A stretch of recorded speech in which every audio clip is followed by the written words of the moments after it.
Ladies, I need you guys to listen to this story if you were dating. This is urgent. This is serious. Pay attention. So I met a guy on Instagram and he DM'd me and insisted on taking me out on a date. So we planned this last week and it ended up landing on Valentine's Day.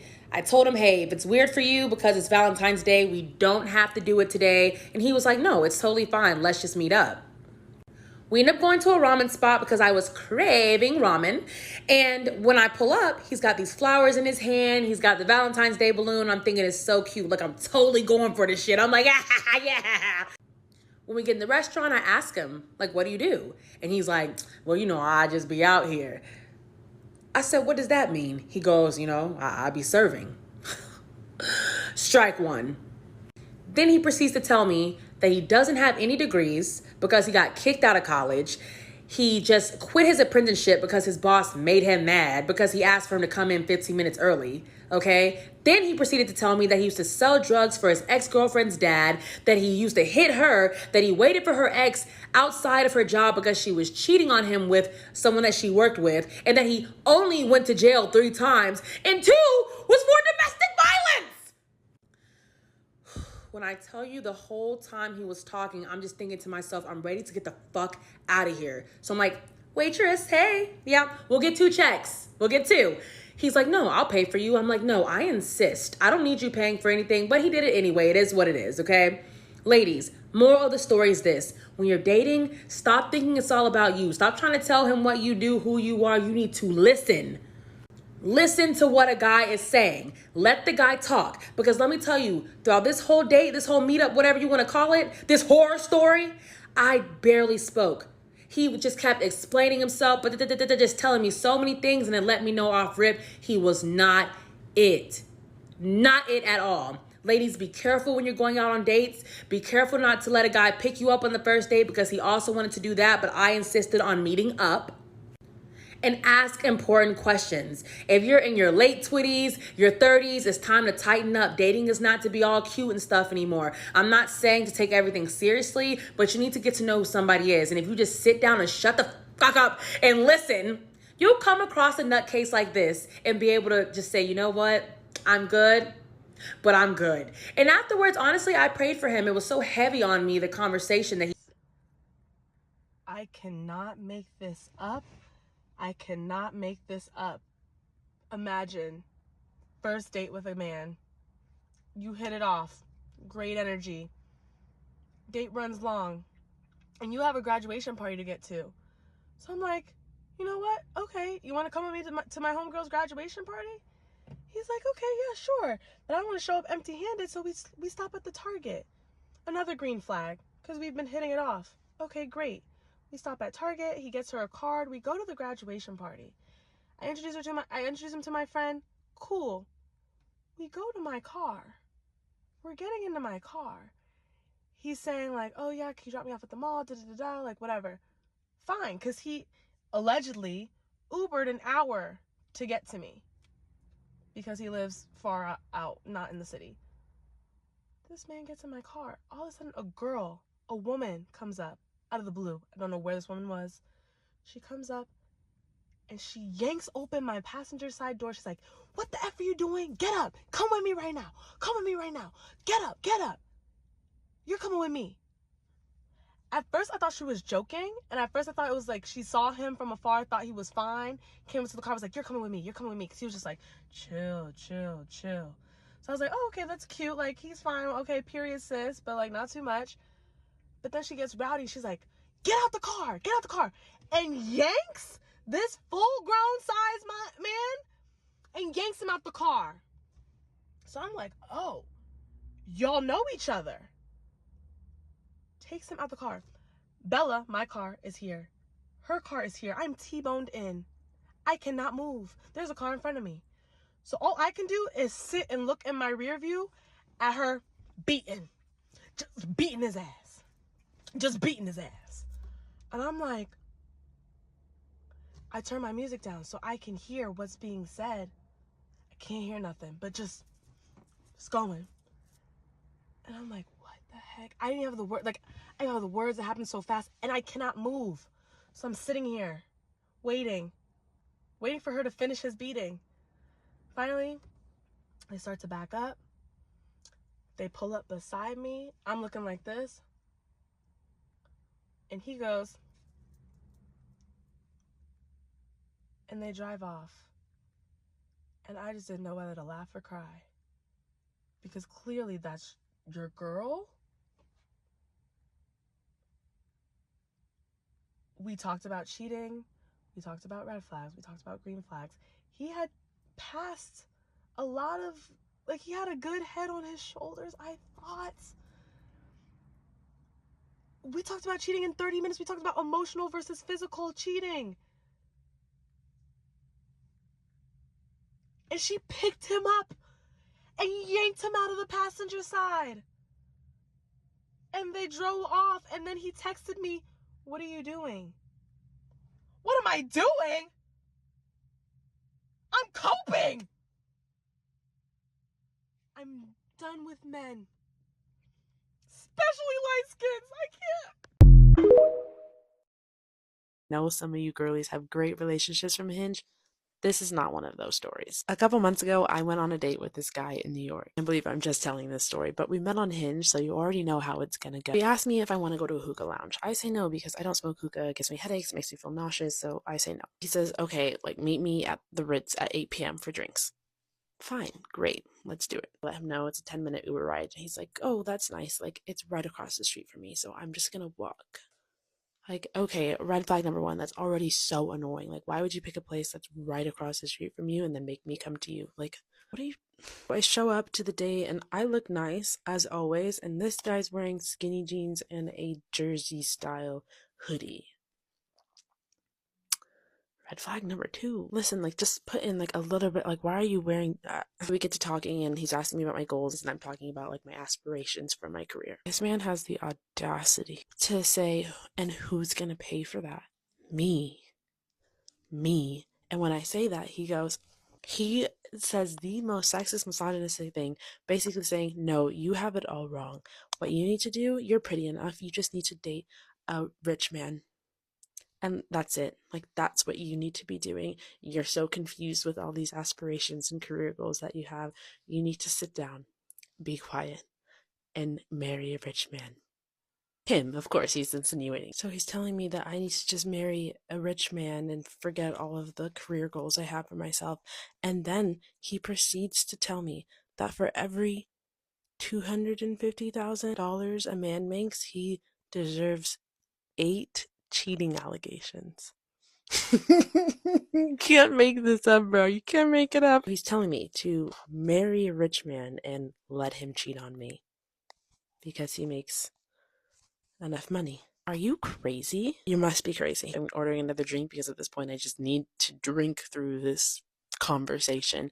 And he leans over and kisses me. We're literally sitting at the bar and shoves his tongue down my throat. There's tons of people everywhere. I also just met you. I don't remember this guy's name and you have your tongue down my throat right now in front of a bunch of people. Also, like, this is very weird. I was honestly just taken aback. Like, I don't even know. I didn't even know. I was shocked. I was so thrown off. I definitely should have left at this point. He decides that he's done drinking. He's like, let's go across the street. We go across the street to where?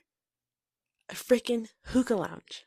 After I already told you I don't want to go to the hookah lounge, then proceeds to sit on the inside, you know, like the 2-seater tables and one's kind of like at the booth. He proceeds to sit on the inside, order a thing of hookah, and I'm sitting on the like outside chair, singing this freaking like, how slow are you? Look, he's a regular here. Everyone freaking knows him. He starts smoking the hookah and blowing it in my face. Mind you, it's only been a few minutes that we've been here, and at this point I'm like, okay, I'm absolutely out of here. Ta-ta, guy. So I'm like, all right, I'm gonna head out. And you know what he says? Oh, you don't want to stay? You want to stay here with me? You want to hang out with me? You want to come sit next to me at the booth? You want to stay? You don't want to stay? No, bro. I don't want to. I don't want to stay. I don't want to stay. I never wanted to be here to begin with. I don't want to stay. I was like, you know what? You can walk me out if you want. And his response is, why would I do that? Why would I do that? So I'm like, all right, that's fine. I'm gonna go. I don't need you to walk me out. I was just, you know what? Just good night. Good night. Sayonara. So when I get back to my place, I just shoot him a polite text. Don't even know why. I should have just blocked him. I don't know. But I sent him this text saying like, hey, nice meeting you, but I don't think it's gonna work out. And this is the text he sends back to me. I just don't understand. Like, I don't understand what happens between the two ears of a man. I asked my mom once how she was able to stay in marriage with my dad, of course. They're still married, but that's a whole different podcast or recording. And she said, I stayed because of you children. My mom had 6 of us. And my mom really didn't have really like career or education per se, that even if she chose to leave when my dad was acting up, it can be, make sense. Like, we're gonna just be poor and struggle, and we will just like, not be in a good place as children. So she stayed, she suffered and endured, and today, beautiful flower as my mom was and is still, but it has really impacted in so many different ways staying in that long-term marriage.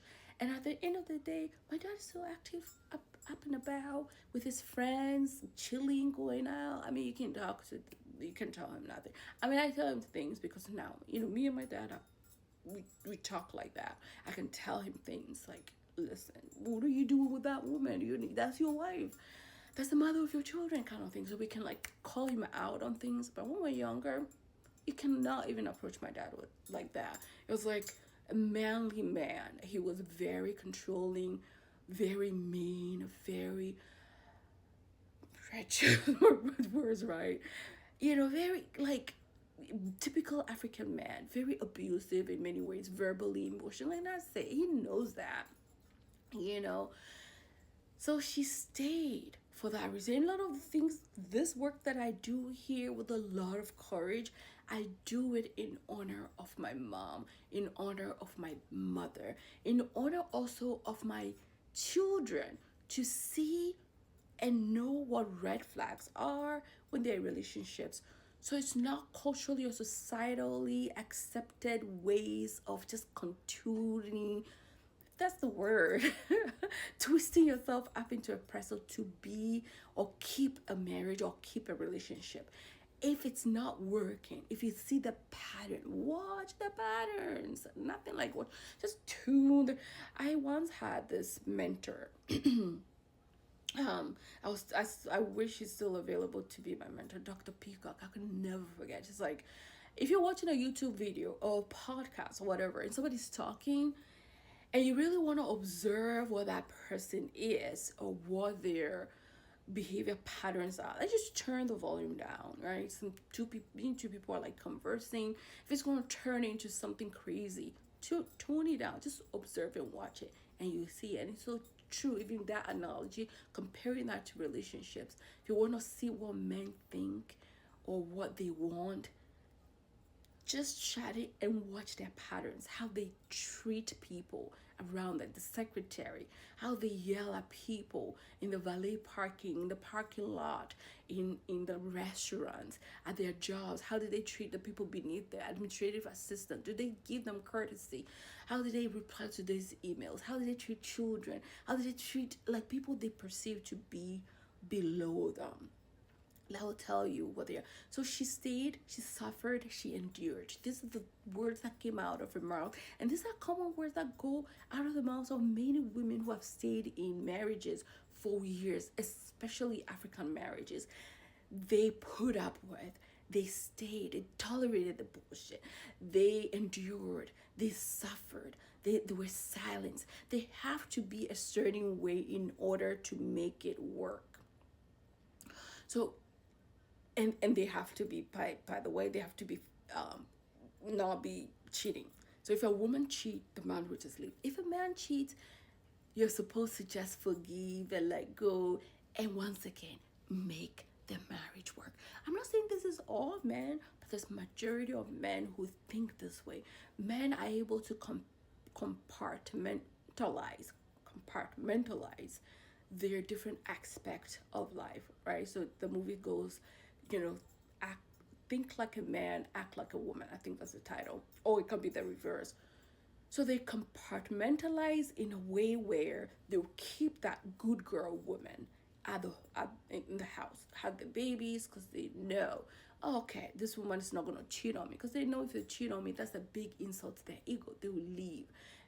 Once again, the reverse is true. If they cheat, or the expectation is that they will cheat and they can have their cake, and they can eat their cake and eat it too, right? So in that mindset, right, depicted from some of these videos, is the fact that the woman has to really be able to be amiable, be long suffering, be able to be flexible, be submissive. That's the other word I'm looking. So long suffering, submissive, endure. So SSE, see, that's the acronym SSE. Just put it on your mirror. So submissive, long suffering, enduring, make it work, tolerate, forgive, even if it's unforgivable. And then also contribute to the bills 50-50. Of course, why would it be not 50-50? So you're paying the bills to the woman, you're tolerating, they're not doing any of the heavy lifting, like things like taking the kids to appointments, to the activities, to school conferences, to PTA meetings. If you live in my part of the world, we have conferences. I can't remember what it's called in Ghana, Africa, but you go conferences like every couple months while the kids are in. You meet with the teacher, they tell you how the kids are doing, blah blah blah. When the kids get sick, you're the woman who calls out to stay home with the children. You lose out on money. Sometimes a lot of women end up not working, putting their career or their education on the back burner, or working part-time just so they can sacrifice that time to take care of the kids. It is good though to take care of the kids. This is why I'm teaching this thing. Women, be wise, be smart, be in the driver's seat. Decide, okay, we're gonna have 2 kids or 3 kids. That's what you, the woman, can tolerate. If this man drops dead today, is not available, has switched up on you, has run away with the side kid, that's compartmentalized, where you the woman, the good girl, you're home, and they have the side chick and the jump off chick, and they want to keep it because they want to have their cake and eat it too. You know what I mean? What can you tolerate? What is your bandwidth? So decide that and make those agreements in firm, black and white. Don't just be like, oh, we talked about it. No, I found that and I learned that the hard way. Being that nice girl doesn't work, and doesn't work with this man, because they compartmentalize these things. They'll keep you in the home. They'll keep you subdued, silenced, while they go about cheating, having the side chicks and the jump offs and the down low and all the mixes of it, and bringing you all kinds of sicknesses. When you are the one going to church crying over the pastor, help me, my marriage ain't working, this and that and the other. The pastor is tired. It's like, I'm tired. You call, they're like, I'm not picking up that phone. No Sarah again calling me for counseling. It's gonna waste me 2, 3, 4 hours of my time trying to do this counseling. They're not even gonna say crazy. They are full of craziness. Learn this the hard way. It's not just about prayer, but it's about practicality. And this is why it's so important for some of these things to be taught in church. But of course, some of these churches also want to keep the women coming in their brokenness and vulnerability, so they don't teach us these things in church. It's a business, of course, but you have to see it for what it is, women, and take the right decisions. Have the paperwork, have the legal backing before you settle in. It might seem extreme, but make sure you are preserving yourself, your money, your bag, your future, and the future of your children is so important. Listen to this auntie who has learned it the hard way, so you're not working backwards. But thank God for intuition. Thank God for my mother's voice in my head, because I would have been in not a good place. But I thank goodness that I listened to my intuition. I listened to the voices that are off. I listened to mentors that were ahead of me. I was willing to have those mentors ring that in my ears. Your education, your career, your business, don't play with it. Don't play with the bag. All right, I'll not keep rumbling. On that note, bye.